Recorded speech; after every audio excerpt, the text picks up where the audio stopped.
this is the Canny Couple, and today I want to show you how my method for seed starting. But before we get started, please make sure you hit the like button, and we would really appreciate it if you would subscribe to our channel.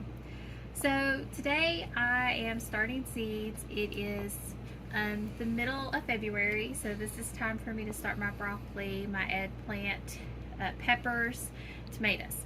Those are our main ones we need to start now. We also have some herbs, but I've kind of ran out of soil that was ready, so I've got some more soil started. And I just want to show you our process. It's very easy, it's very simple, and I've kind of taken a lot of different things that I've seen and really applied them to a process that works for us. So the first thing you're going to need is you're going to need your potting mix. You can make your own or off a recipe. There's many on the internet. I actually use coconut fiber and potting mixture, 50-50 mix. It works really well for us. I've used it for the seed starting mix, actually. Yeah, seed starting mix. Yeah. We've used it, what, 3 years now? Yes. And we've had a lot of success. Definitely. Yeah, so much success with it. So you need that. What I do is I put it in a bucket, get it started, and I make sure if I have plenty of time, if I wet it too much, it has time to dry out, because the past few years I would really get it too wet to do anything with it. This year I've actually done amazing. It's not been too wet, but I also like to sterilize about 2 to 3 days before we start.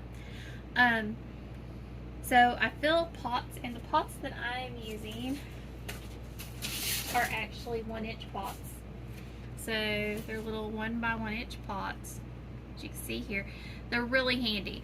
I actually started using these last year and found that they were so much easier to use, because what I did last year is I actually didn't start out this way. I actually started with all my dirt inside, added my seeds, and then transplanted, which took forever. Well, later in the year when I was doing our melons and things like that, I started in the pot and I didn't have to transplant. This is going to be controversial. I rarely transplant my plants. Only the ones that absolutely have to be transplanted. We typically tend to keep them in these pots until they are ready to go into the ground. And I've got a really great method that we'll show you later on how to get them out of the pot without destroying any roots. And it saves you time. So the plant we're going to be doing is we're going to be doing an eggplant, and I've got 10 here to do. So we also have 2 trays. So one of these trays is no hold, the other one is hold. Now if you're going to go buy trays, I would suggest you get 2 different colors. I would love if these were 2 different colors, because then I would know which one had holes and which one didn't, just by looking at them and not having to go through. But I think that the black ones were a lot cheaper than the colored ones. They were. Because we actually invested in really good ones for us, because we do this a lot. Yeah, we actually got them from Bootstrap. Yes. Have my water catchment system here, have my pots, we have our eggplant label. You also want to make sure you label.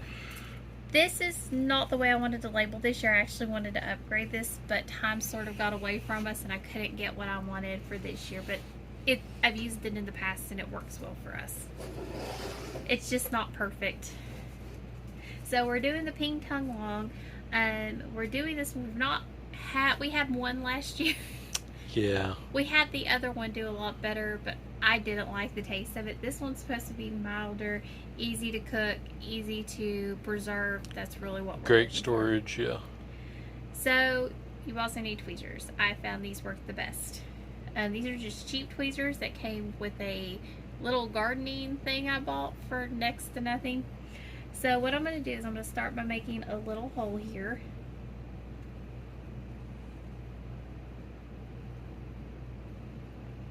And forgive the atmosphere, we are actually in our basement. This is not where we would normally seed start, but desperate times call for desperate measures due to their remodel.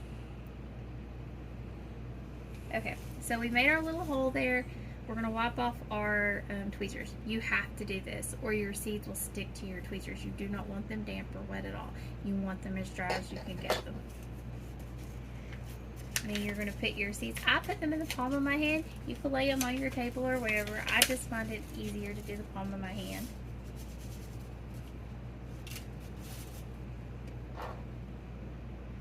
Then I'm going to pick up 2 seeds and then just gently kind of lay them in there.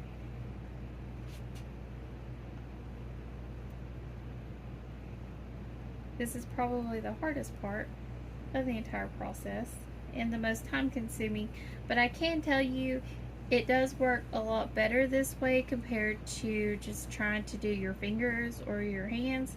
A lot of these seeds are so small you can't even get a hold of just one, so you could really, or two, you might actually end up putting like 4 or 5 in there. And for me, using the tweezers doesn't take that much extra time. I feel like it actually takes me less time because I'm not spending all that time trying to find. So now I need to cover them, and again I take my tweezers and I just gently kind of shift that dirt over top of them.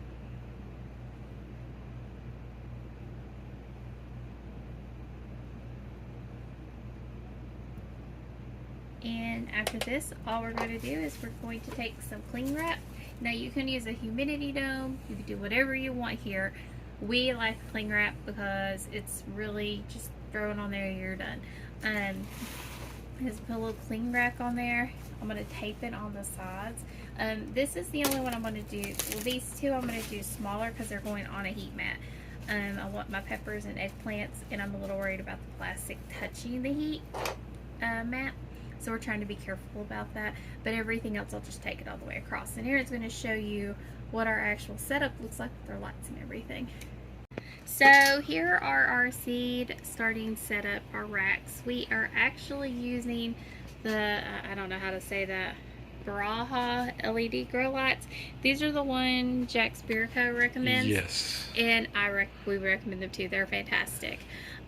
We actually have a system here where we can pull them up, but we do have pink ones that are on the bottom, but we don't like to use them because it's so intensively bright. It's insanely bright. Get the white ones if you're going to get. We wish we had gotten only white ones. Yes, we do. But as you can see, we're all labeled here, and what I'll do is I'll actually take plastic and lay them all the way across and just tape them on the ends here to create that humidity dome. We have a heat mat here. This is for our peppers and our eggplant. You could tell this shelf, we intentionally made these shelves here wide or longer, and you could tell here our lights are made to go up. So we actually created a system so our lights will grow with our plants. This has probably been the biggest game changer for us for seed starting, is lighting. Yeah. You have to have good lighting. Yeah, you see a huge difference. I mean, it's massive, the difference you have. You want to talk about the difference in these here, for example? These are the Jiffy pots. We're actually trying these. Just experimenting. They're the peat pellets. And I know they're for a tray, but I don't really do trays like that. I use pots and this little thing. And if they work and they're good, this will be a way we will go. We will stock up on these when they go on sale, because that was so easy. All you do is you add water. They're little tablets. They go from this little thing to that thing. It was amazing to watch. You just fill it up with water, drain it, and you're done. So it's really it for this. Do you have anything else to add? No, not this time. Hopefully you'll join back in and see some of the germination that we're getting from these very soon. And we'll also show you as we go along how we do bigger seeds. We do that process a little bit different because we do seed start melons and what else? Squashes, winter squashes, pumpkins. We do want to seed start half of them and then plant half of them so we have a larger crop time. And we want to show you how we do that. It's a little bit different, but I work towards being as effective as possible. It's really my goal here.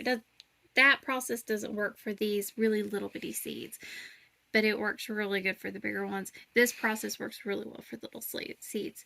So as always, thank you for joining us on the Canny Couple. Please make sure you look at our link tree where you're going to see some of our other great content. And as always, thank you for joining us where we work hard, live simple, and enjoy life. Have a wonderful day.